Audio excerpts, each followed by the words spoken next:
Hello YouTube, West Tennessee Prepper here. We're making butter from cream.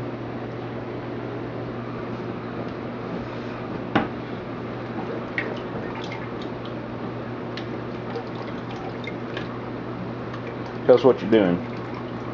Okay.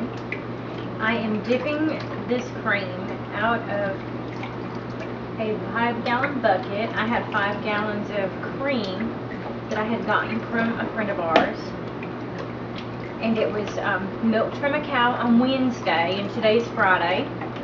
And so I'm dipping it into a food processor, and I fill it up almost halfway filled, just to cover the blades, just like this.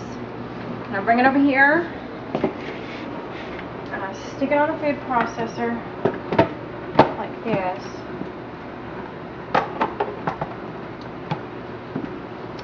Pop it on like this. Turn it on to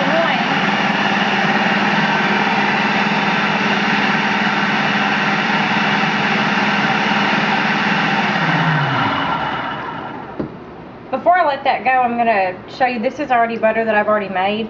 While that's going, I'm going to be cleaning this butter off with some cold water and rinsing out the rest of the cream that's in there and the buttermilk that's in there. And then I'm going to salt it, and then I'm going to stick it in a pan, in a little bowl. So you can watch me do that while this is mixing up.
Do this for about 3 or 4 minutes, and you can usually tell when it's done by the way it sounds, and it's going to look kind of crumbly and thick like this, and you're going to see the liquid in there. That's the buttermilk, and I'll show you how I drain that in just a second. But I'm going to come back over here where I was working on that other one.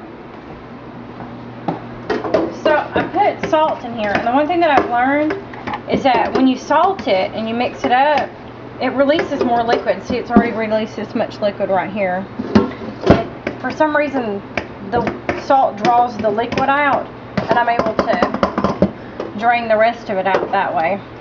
I was afraid this was going to be really hard, but so far I've done a little over half of 5 gallons, and I just started at maybe 5:30 this evening. And so, you've been working on it for like 2.5 to 3 hours. Yeah, it's not too bad. And I'm not going to salt all of it. I'm only going to salt some of it, because the rest of it that's not salted I'm going to use to bake with.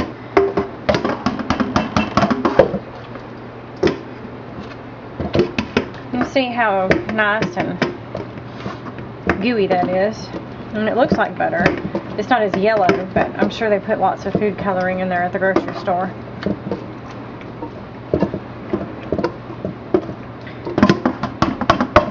honestly, you can let your butter sit and ferment a little bit more in the refrigerator if you want to, or your cream, not your butter.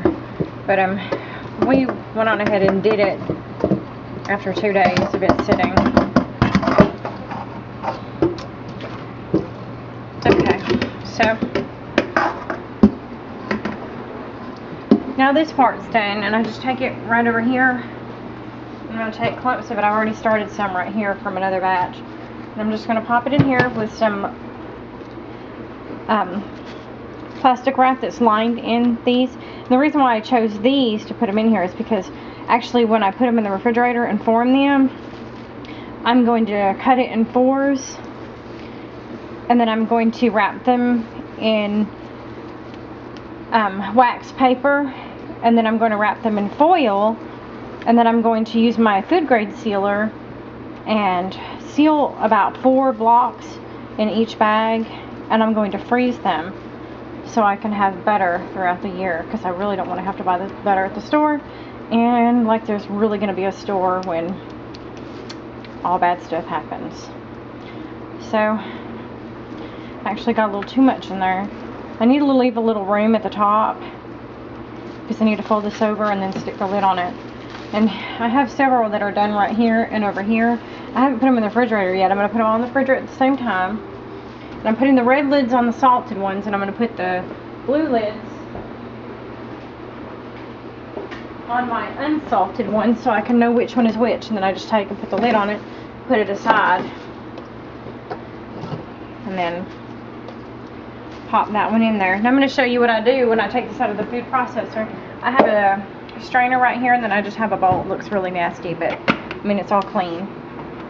So I'm going to take and I'm going to dump this in there. That's all the buttermilk, and that buttermilk is not going to be like sour buttermilk. It's kind of like a cross between sweet and sour.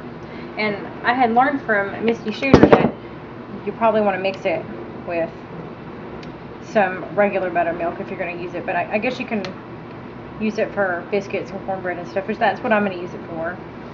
And pancakes. I'm sure it'll probably be pretty good with pancakes. Probably give it a sweet taste with pancakes, I'm thinking. So I'm going to scrape out the rest right here. If you don't like to get messy, this is probably not a good thing for you to do. Or you may want to get a butter churn. But if you get a butter churn, it's going to take forever, unless you get an electric one. And you better pray that we have electricity, or you might want to have solar.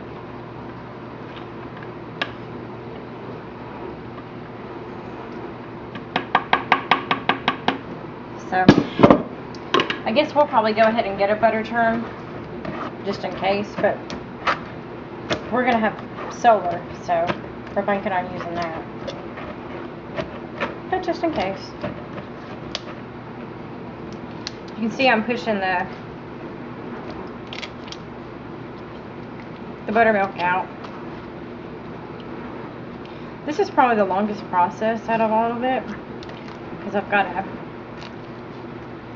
squeeze it all out, and then it all comes down out of the bottom. You can see right here.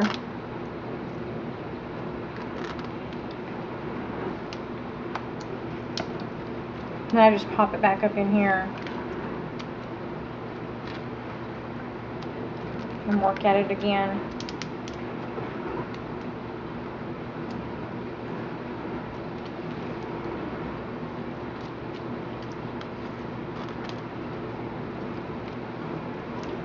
Just keep squeezing.